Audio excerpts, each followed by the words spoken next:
इस गांव की सदियों पुरानी परंपरा है कि यहाँ मरने वालों को जलाया नहीं जाता बल्कि उन्हें दफनाया जाता है, चाहे वह किसी भी धर्म या संप्रदाय का क्यों न हो। उनके समाधि पत्थर पर उनके जन्म मरण के बायोडाटा के साथ साथ उनकी मौत का कारण भी खुदवाया जाता है, जैसे अपनी शादी की खुशी में चल बसा। लेकिन आज गाँव के मुखिया का देहांत हो गया है, इसलिए परंपरा के अनुसार उन्हें भी दफना दिया जाता है। लेकिन अब उनकी जगह गाँव की जिम्मेदारी उनकी बेटी अपूर्वा पर आ जाती है। अपूर्वा ज्यादा समझदार नहीं है, लेकिन परंपरा और विरासत के चलते गाँव की पंचायत उसे ही नया मुखिया चुन लेती है। इस फैसले से गाँव के दो सबसे घमंडी और अमीर लोग नाराज हो जाते हैं। हालांकि वे दोनों एक दूसरे के कट्टर दुश्मन थे, लेकिन अपूर्वा को मुखिया पद से हटाने के लिए एकजुट हो जाते हैं। अगले दिन गांव के लोग अपनी अपनी समस्याओं को लेकर नई मुखिया अपूर्वा के पास पहुंचते हैं। वे दोनों विरोधी भी उसे नीचा दिखाने के लिए जानबूझकर मुश्किल सवाल पूछते हैं, लेकिन अपूर्वा बिना डरे हर समस्या का समाधान देती है, क्योंकि उसके पिता ने मरने से पहले ही उसे बता दिया था कि गांव की हर समस्या का क्या जवाब देना है। असल में बीते 20 सालों से गांव में कोई नई समस्या आई ही नहीं थी, लेकिन तभी कब्रिस्तान की देखभाल करने वाला एक लड़का आकर बताता है कि अब वहाँ सिर्फ 4 लोगों को दफनाने की जगह बची है। ये सुनकर अपूर्वा घबरा जाती है, क्योंकि इस बारे में उसके पिता ने कभी कुछ नहीं बताया था। अब पहली बार एक नई समस्या सामने खड़ी थी, इसलिए अपूर्वा गाँव वालों से इस मुद्दे पर सोचने के लिए 2 दिन का वक्त मांगती है।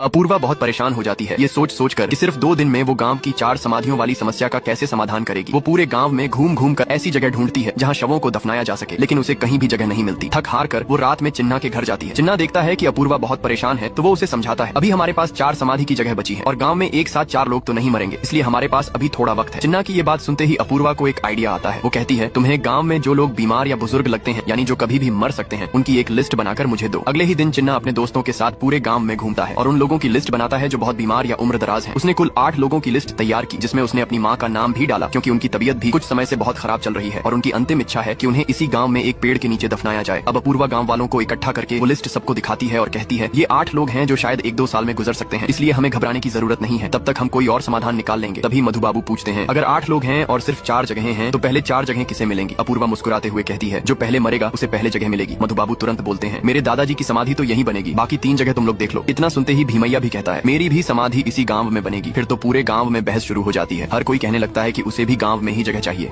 अपूर्वा ने अब गांव वालों की लॉटरी निकाली ताकि तय हो सके कि बची हुई 4 समाधि स्थलों पर किसे दफनाया जाएगा। पहला नाम गांव की एक बुजुर्ग महिला का निकला, दूसरा नाम भी एक महिला का निकला, फिर तीसरा नाम जैसे ही मधुबाबू के दादाजी का निकला, मधुबाबू बहुत खुश हो गया। लेकिन जब चौथे नाम की बारी आई तो उसमें भीमैया का नाम निकला, लेकिन तभी अपूर्वा ने चौथा नाम बदलकर चिन्ना की माँ का नाम घोषित कर दिया। ये सुनकर चिन्ना की माँ बहुत खुश हो गई। अब मधुबाबू ने लॉटरी में नाम आने की खुशी में पूरे गाँव को पार्टी दी। पार्टी में स्वादिष्ट खाना, शराब और जश्न का माहौल था। लेकिन अगली सुबह एक नई मुसीबत खड़ी हो गई। शराब ज्यादा पीने की वजह से उसी रात 4 लोगों की मौत हो गई। अब सवाल ये था कि लॉटरी में जिन 4 लोगों का नाम आया था उनका क्या होगा? गांव की परंपरा के मुताबिक मरने वालों को तुरंत दफनाना पड़ता था, इसलिए उन 4 मृतकों को बची हुई 4 समाधि स्थलों पर दफना दिया गया। अब गांव में एक भी समाधि की जगह नहीं बची थी। उधर चिन्ना भी बहुत परेशान था, क्योंकि उसकी माँ का नाम भी लॉटरी में निकला था। अब वो उनकी अंतिम इच्छा को कैसे पूरा करेगा? तभी उसकी माँ ने उसे समझाया, बेटा चिंता मत कर, तू जरूर मेरे लिए कोई न कोई जगह ढूंढ लेगा। लेकिन तभी एक बड़ा रहस्य सामने आता है। असल में 4 नहीं बल्कि 5 समाधि की जगह बची थी। चिन्ना ने अपनी माँ के लिए एक जगह